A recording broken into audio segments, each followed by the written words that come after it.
하나님께서 우리를 사랑하십니다. 우리와 함께 하시고 우리를 지켜주시고 우리를 인도하십니다. 매일매일 하나님께 더 가까이 나아가서 하나님께서 우리에게 말씀하시는 것을 듣고 깨닫고 그 말씀 가운데 거할 때 우리에게 은혜가 넘쳐납니다. 늘 깨어 있어야만 하나님의 음성을 들을 수 있고 하나님이 우리를 사랑하시는 것을 우리가 또한 깊이 알게 되어지고 우리가 믿음을 지키고 그 믿음을 따라 살아갈 수가 있습니다. 주님이 얼마나 우리를 사랑하시는지 우리가 알 때 더욱더 주님께 더 가까이 나갈 수 있고 주님의 그 마음을 우리가 품을 수 있습니다. 그런데 우리가 어려움에 처했을 때 힘들고 눌린 일이 있었을 때 주님을 바라보지 않고 세상을 바라보면 다른 것을 바라보면 자기의 목숨을 아끼면서 나가면 실수하고 힘들어지고 이제는 더 이상 일어날 수 없는 그런 지경에 빠질 수 있습니다. 오늘 제자들의 그 상황이 그렇습니다. 아주 긴박한 순간입니다. 로마의 군사들이 예수님을 잡으러 왔습니다. 그리고 예수님은 잡히시고 대제사장의 집으로 이제 먼저 끌려가서 재판을 받는 그 상황이 있었습니다. 예수님이 잡히던 그 순간에 제자들은 어땠을까요? 마음을 굳건하게 하면서 예수님이 잡히지 않도록 막아서면서 끝끝내 예수님과 동행하면서 자기들도 따라갔습니까? 아니면 한 사람 한 사람 뿔뿔이 다 흩어져서 도망을 했습니까? 마가복음에 보면 어떤 제자가 헛 이불을 딱 두르고 있다가 군사가 잡으려니까 그걸 딱 벗고 주랭랑을 쳤습니다. 잡히면 이제는 목숨이 위태로울 수 있다는 그 생각이 들으니까 도망을 쳐버렸거든요. 그날 밤에 모든 제자들이 다 이제는 도망갔습니다. 그리고 예수님은 홀로 잡혀서 끌려갔습니다. 그런데 오늘 말씀을 보니까 그래도 베드로가 양심이 있었는지 예수님의 뒤를 멀찍이 쫓아갔습니다. 다른 제자와 함께 또 갔다는 다른 복음서의 말씀이 있는데 다른 제자가 그 대제사장을 잘 알고 있어서 이제 대제사장의 집에 들어갈 수 있도록 허락을 받고 베드로와 함께 들어갑니다. 베드로는 예수님이 재판 받고 있는 그런 상황 가운데서 멀찍이 이제 모닥불 가해서 그 집에 여종들과 다른 사람들과 함께 거하고 있었습니다. 모른 채하고 전혀 예수님과는 상관없이 이 집에 그냥 한번 찾아온 사람으로서 함께하고 있었습니다. 자, 그런데 그날 밤에 아주 추웠는가 봐요. 보통 이스라엘 날씨가 밤에는 춥거든요. 그런데 불까지 피울 정도로 아주 쌀쌀한 날씨. 어떻게 보면 우리나라 겨울이라고 생각하면 되겠죠? 자, 보면 모닥불을 피우고 이렇게 딱 따뜻하게 하잖아요. 시장에 가보면 이렇게 딱 모닥불을 딱 피워놓고 이제 그 다른 데 가지 않고 딱 이제 보호하면서 이렇게 딱 따뜻하게 이렇게 하는 그 모습을 보는데요. 옹기종기 이렇게 앉아서 모닥불을 피우고 있는 그 모습을 우리가 생각해 볼 수 있습니다. 그런데 그 가운데서 한 여종이 베드로를 딱 봤어요. 베드로를 딱 보니까 이 사람 전에 저쪽에 있는 저 사람과 같이 있었는데 라는 생각이 딱 들었어요. 그래서 베드로에게 이야기합니다. 당신 저 예수와 함께 있었지 않아요? 질문을 하는 거예요. 베드로가 어떻게 대답했을까요? 네, 내가 함께 있었지요 라고 대답했습니까? 아니잖아요. 네? 자, 나는 그를 알지 못한다 라고 딱 잘라서 이야기합니다. 첫 번째 부인입니다. 나 예수님 몰라. 자, 베드로가 예수님이랑 일주일 같이 있었어요? 한 달 있었습니까? 1년이 있었습니까? 무려 3년 6개월을 함께 동거하면서 동행하면서 같이 지냈었습니다. 예수님이랑 같이 있었던 모습들을 많은 사람들이 봤어요. 예수님이 그냥 조용하게 지냈습니까? 아니잖아요. 예수님에 대한 소문이 예루살렘에 바닥에 퍼졌습니다. 예수님이 어떤 일을 했죠? 예수님이 가는 곳곳마다 놀라운 역사가 일어났잖아요. 3,000명, 5,000명이 모여서 예수님의 말씀을 들으러 옵니다. 그리고 죽은 사람까지도 살려내는 그 기적이 일어나잖아요. 한 사람도 아니라 3사람이나. 그리고 각색 병을 든 많은 사람들이 찾아와서 치료를 받았습니다. 눈 먼 자도 눈을 뜨고 이제 일어나서 걷지 못한 사람도 이제는 걷게 되어지고 귀신 들린 여인도 이제는 귀신이 떠나가고 수많은 사람들이 예수님을 만나면 다 그 문제들이 해결이 됐던 거예요. 그러면 예수님과 함께 있었던 이 베드로는 눈에 띌까요, 안 띌까요? 띄잖아요. 알고 있잖아요. 모든 사람들이 관심을 가지고 있으니까. 자, 그래서 저 사람이랑 같이 있었는데? 라고 이제는 물어봤던 거예요. 사랑하는 여러분, 예수님과 함께 있었던 그 시간을 헛된 시간이 되어버렸습니다.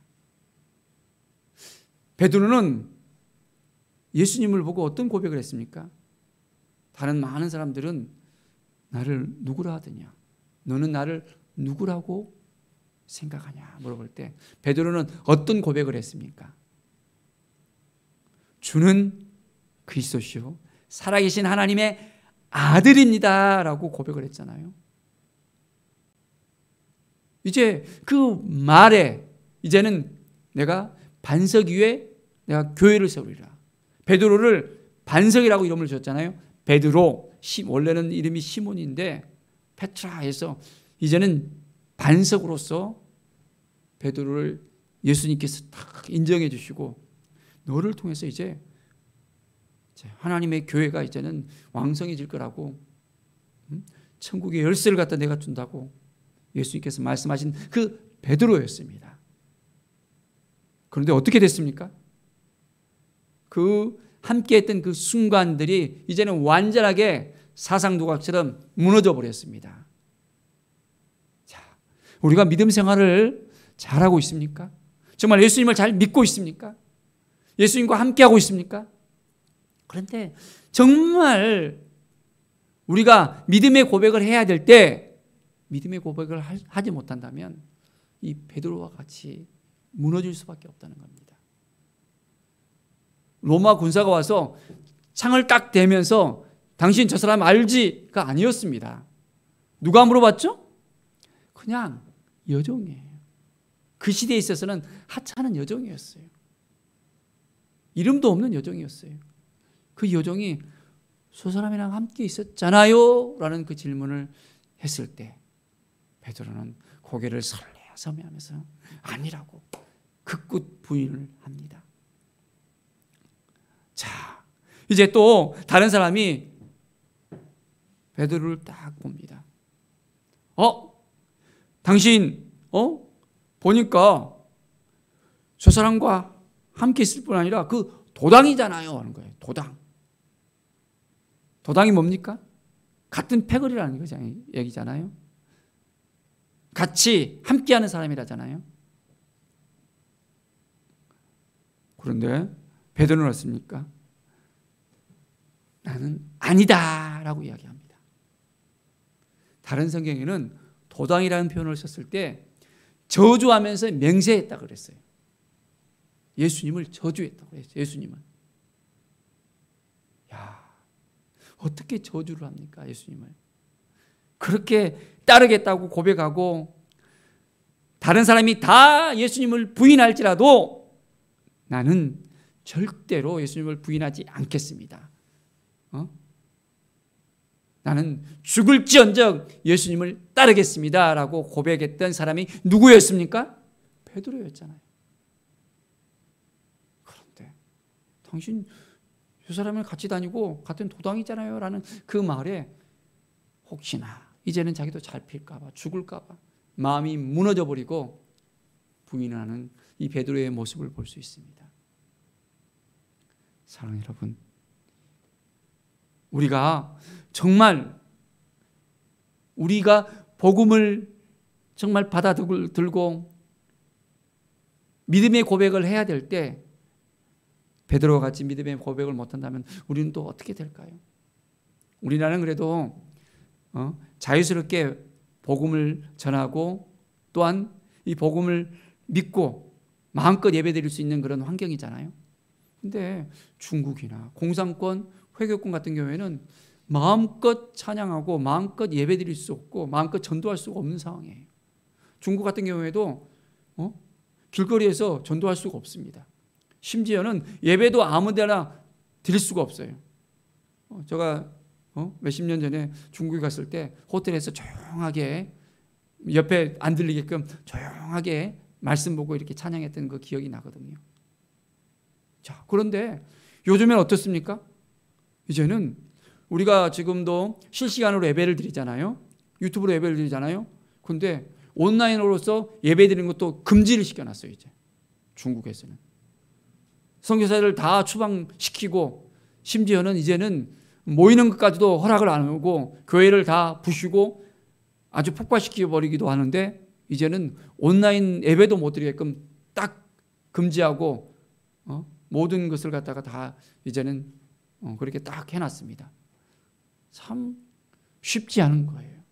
예수님을 나의 주 나의 하나님으로 고백을 해야 되는데 그 고백을 못하도록 완전하게 차단을 시키는 겁니다.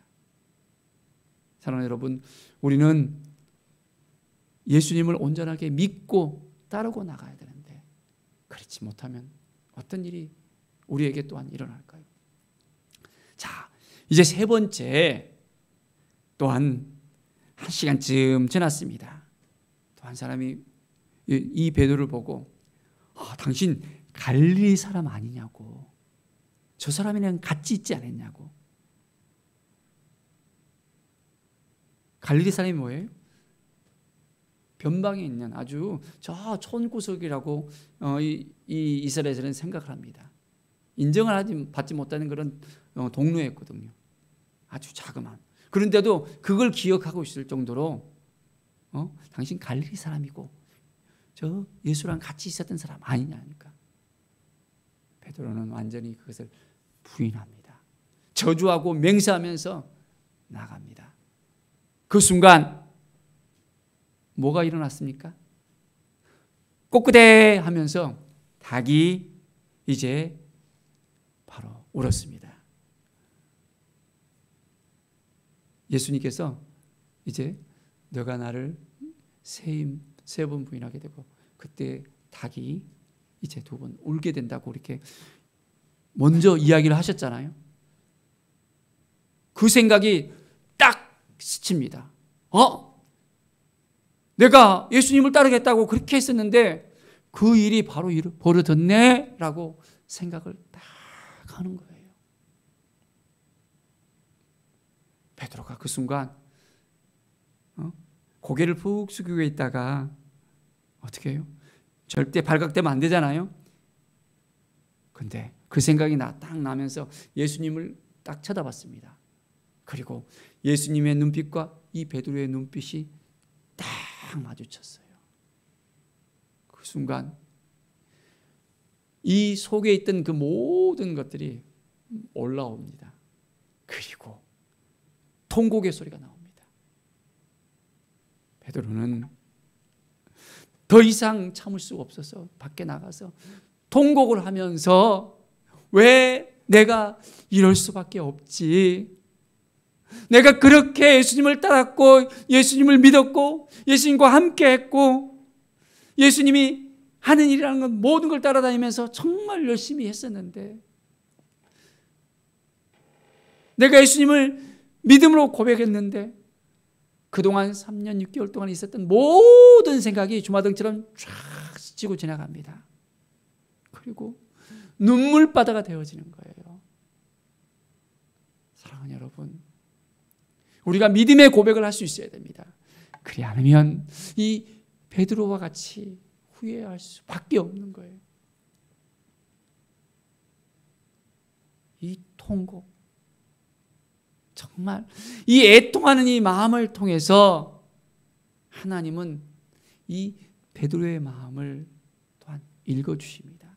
주님은 이 베드로를 이미 다 이해하셨고, 베드로가 그렇게 될 거라고 또 이미 말씀하셨고, 회복이 되어져서 베드로가 이제는 다른 사람들을 세워줄 수 있는, 굳게 할 수 있는 사람으로 세워진다고 말씀하셨잖아요. 자, 그런데 베드로는 이렇게 통곡하면서 이제 다시 갈릴리로 가게 되어지는데요. 그 이전에 가룟 유다는 어떻게 됐습니까? 예수님을 배반하고 팔았잖아요.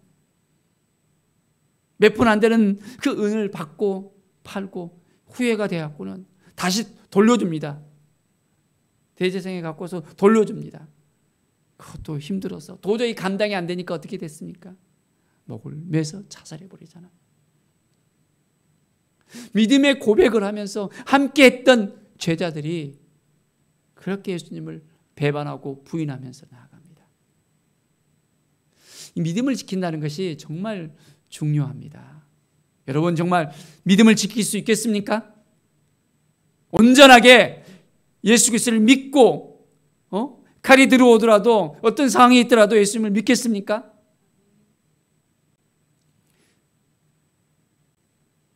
초대교회 때 보면 많은 핍박이 있었습니다. 경기장에서 이제 이 예수 믿는 사람들을 불러놓고 예수를 믿을 것인지 아니면 사자밥이 될 것인지 결정하기도 합니다. 어떻습니까?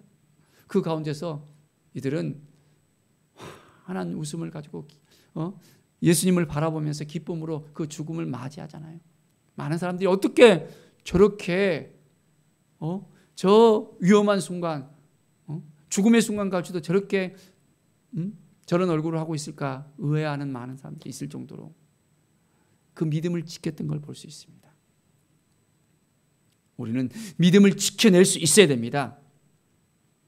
앞으로 우리가 사는 세상 가운데 이 믿음을 지킨 데 있어서 통제가 될 수 있는 어떤 그런 상황이 있었을 때, 선택을 하고 했을 때 우리는 정말 믿음을 선택할 수 있겠습니까? 예수님을 선택할 수 있겠습니까? 아니면 내 살자고 모든 걸 부인하겠습니까? 우리는 믿음을 온전하게 지켜나가면서 우리의 삶을 이제는 더 주님을 바라보면서 주님 앞에 더 가까이 나가야 됩니다. 베드로는 이제 갈릴리로 가잖아요. 갈릴리로 가서 다시 옛날에 고기 잡았던 것 같이 고기를 잡습니다. 그런데 부활하신 예수님께서 이 베드로를 찾아와 주시는 거예요. 그리고 베드로의 그 연약한 모습, 아픈 마음, 힘들고 지쳐있는 마음, 예수님을 부인했던 그 베드로를 예수님이 그대로 있는 그대로 맞이해 주는 거예요. 우리 같으면 야 베드로, 네 왜 그랬어? 왜 나 부인했어? 물어볼 수 있었을 거예요. 근데 그러면 안 되잖아.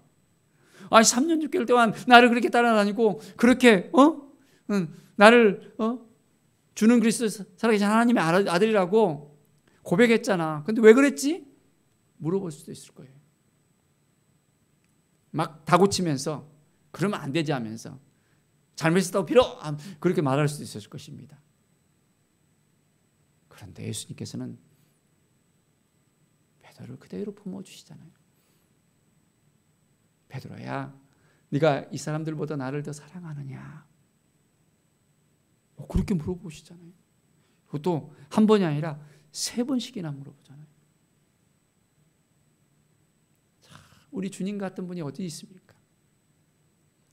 우리의 연약한 모습, 부족한 모습 늘 품어주시고 안아주시고 함께해 주시는 우리 주님을 우리가 알아야 됩니다. 베드로는 뭐라고 고백합니까? 내가 주님을 사랑하시는지 주께서 아시잖아요.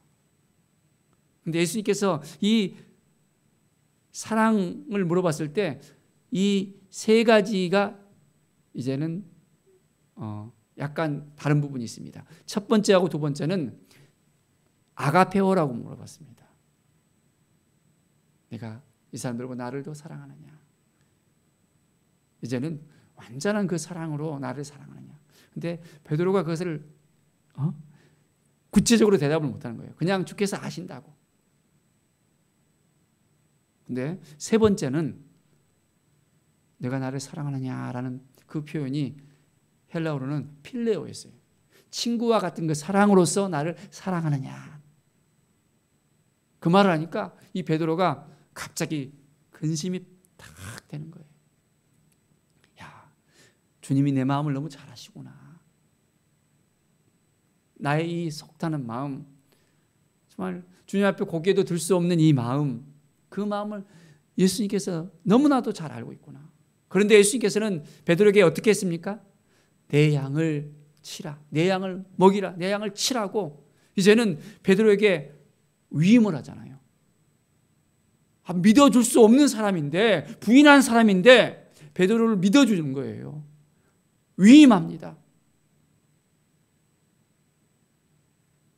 우리가 예수님 같은 그런 마음이 있었으면 좋겠다는 생각이 들어집니다. 예수님께서는 이 베드로를 회복시키시고 그 마음을 위로해 주시고 함께 해주시고 인도해 주셔서 이 베드로를 통해서 하나님 나라를 확장시키는 걸 볼 수 있습니다. 베드로가 어떻게 변화하게 되었습니까? 예수님께서 모든 걸 받아주니까 베드로의 그 모습은 이제 부인했을 때의 그 모습이 아니라 완전히 달라집니다. 오순절 성령이 임하고 난 다음에 성령의 그 체험을 하고 난 다음에는 완전히 360도로 이렇게 180도로 바꿔집니다. 그리고 어떻게 합니까? 그전에는 부인하고 숨어 있었는데 담대하게 저작거리로 나가서 예수 그리스도에 대해서 고백합니다. 선포합니다. 바로 당신들이 죽인 이 예수, 십자가에 못 박힌 이 예수, 그분이 하나님의 아들이고 우리의 죄를 완전히 깨끗하기 위해서 우리를 회복시켰다는 것입니다. 그 회복을 위해서 이 땅에 오셨고 우리를 구원했다는 그 사실을 이 유대인들에게 담대하게 선포하는 거예요. 숨어서 있었던 그 베드로의 모습이 이제는 아닙니다. 예수님을 만나고 회복되어지고 성령을 받으니까 완전히 변화되어진 이 베드로. 어떤 일이 벌어졌습니까?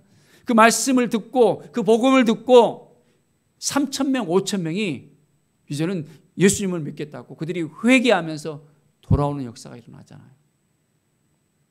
자, 우리 주님께서는 우리를 있는 그대로 다 받아주십니다.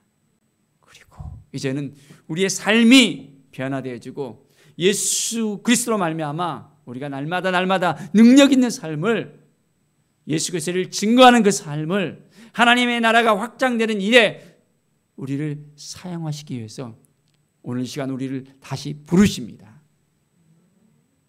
우리의 마음속에 혹시 식어져 있는 마음이 있지 않습니까? 나약한 마음이 있지 않습니까? 복음을 전하는 데 있어서 주저주저하는 그 마음이 있지 않습니까? 담대하게 예수님을 증거할 수 있어야 되는데 말 한마디 꺼내는 것 자체가 쉽지 않을 수도 있습니다. 그런데 이제 우리가 예수님을 온전히 믿고 예수님이 우리를 사랑하시는 것을 깨닫고 성령으로 말미암아 베드로와 같이 담대하게 우리도 예수 그리스도를 증거할 수 있습니다. 바로 그것은 예수님이 우리를 있는 그대로 받아주시고 우리의 삶이 회복이 되어져서 이제는 주님께서 우리와 함께 하심으로 말미암아 날마다 새로운 은혜의 역사가 우리 가운데 일어날 수 있습니다. 정말 믿음으로 바라보면서 주님과 함께 동행하면서 살아가기를 원하십니까? 이 코로나 가운데서 우리가 믿음을 지켜야 되겠습니다. 앞으로 우리가 정말 생각하지 못하는 새로운 세상들이 계속 생길 수 있어요. 우리가 어떻게 이렇게 2년 전에는 마스크 끼면서 계속해서 생활한다고 생각조차 할 수 있었습니까? 아니잖아요. 더 우리가 상상할 수 없는 일들이 우리에게 벌어질 수도 있습니다. 그렇지만 어떤 순간이 오더라도 어떤 상황이 있더라도 우리는 예수 그리스도를 믿는 이 믿음을 지켜내야 됩니다. 주님의 그 사랑을 가슴에 품고 온전하게 주님과 함께 할 수 있어야 됩니다. 주님은 우리를 있는 그대로 다 받아주시고 우리를 회복시켜 주시고 우리를 통해서 역사하십니다. 우리를 이제 하나님께서 귀하게 쓰실 축복의 통로로 우리를 불러주셨어요. 하나님의 자녀로 우리를 삼아주셨어요. 우리를 왕같은 제사장으로 또한 세워주셨어요. 하나님을 직접 만날 수 있는 놀라운 은혜를 우리에게 허락해 주셨어요. 우리는 믿음을 지켜나가면서 온전하게 주님과 동행하면서 많은 영혼들에게 그 주님의 사랑을 흘러보낼 수 있어야 합니다. 자, 그러려면 오늘도 우리가 이 믿음을 지켜낼 수 있어야 되겠죠? 어떤 상황 가운데서도 이 믿음을 지켜낼 수 있어야 됩니다. 베드로가 호언장담을 했지만은 이 믿음을 지켜내지 못했잖아요. 부인했잖아요. 그렇기 때문에 우리도 마찬가지로 호언장담이 아니라 겸손한 마음으로 주님을 바라봐야 됩니다. 제가 연약합니다. 주님이 도와주셔서 이 믿음을 지키게 해 주십시오. 주님이 함께해 주셔서 내가 담대하게 하나님의 사랑을 전하게 해 주십시오. 내가 하는 것이 아니라 하나님이 하셨습니다라는 믿음의 고백을 하면서 우리가 오늘 하루를 우리가 살아갈 수 있어야 됩니다. 정말 하나님이 우리를 도와주신 것을 믿습니까? 함께 하신 걸 믿습니까? 매일매일 주님과 동행하면서 살아갑시다. 주님께서 우리와 함께 하신다고 분명하게 약속하셨잖아요. 그 약속의 말씀을 믿고 오늘도 주님과 한 걸음 한 걸음 함께 하는 거예요. 그러면 우리의 모든 삶 속에서 위로부터 내려오는 놀라운 은혜의 역사가, 축복의 역사가 계속해서 일어납니다. 하나님이 베드로를 사랑해 주셔서 베드로를 회복시켜 준 것 같이 부인했지만은 베드로를 통해서 다시 이제는 하나님의 나라를 위해서 이제는 하나님의 일을 맡겨준 것처럼 우리에게도 앞으로 많은 것들을 허락해 주시고 인도해 주십니다. 믿음으로 나아갈 때, 말씀으로 나아갈 때 하나님께서 우리 모두에게 하나님께서 부으시는 그 은혜가 넘쳐나기를 간절히 축원드립니다. 기도하겠습니다. 하나님 감사합니다. 늘 하나님만 의지하는 사람이 되기를 원합니다. 하나님만 바라보는 사람이 되기를 원합니다. 이 믿음을 지켜나갈 수 있도록 도와주시고 어떤 상황 가운데서도 이제는 주님을 모른다고 말하는 것이 아니라 주님의 사랑을 가슴에 품고 이제는 주님의 은혜를 가슴에 품고 매일매일 주님과 동행하면서 승리하는 삶을 살게 해 주시옵소서. 예수 그리스도의 그 사랑을 증거할 수 있는 하나님의 나라가 우리를 통해서 이제는 더 확장될 수 있도록 매일매일이 기쁨과 감사가 넘쳐날 수 있도록 도와주시옵소서. 하나님 감사합니다. 우리 모든 성도들의 그 마음에 주님을 사랑하는 마음이 더 넘쳐나게 해주시고 주님께서 매일매일 더 축복의 통로로서 사용하여 주시옵소서. 감사드리며 예수 그리스도의 이름으로 기도드립니다. 아멘.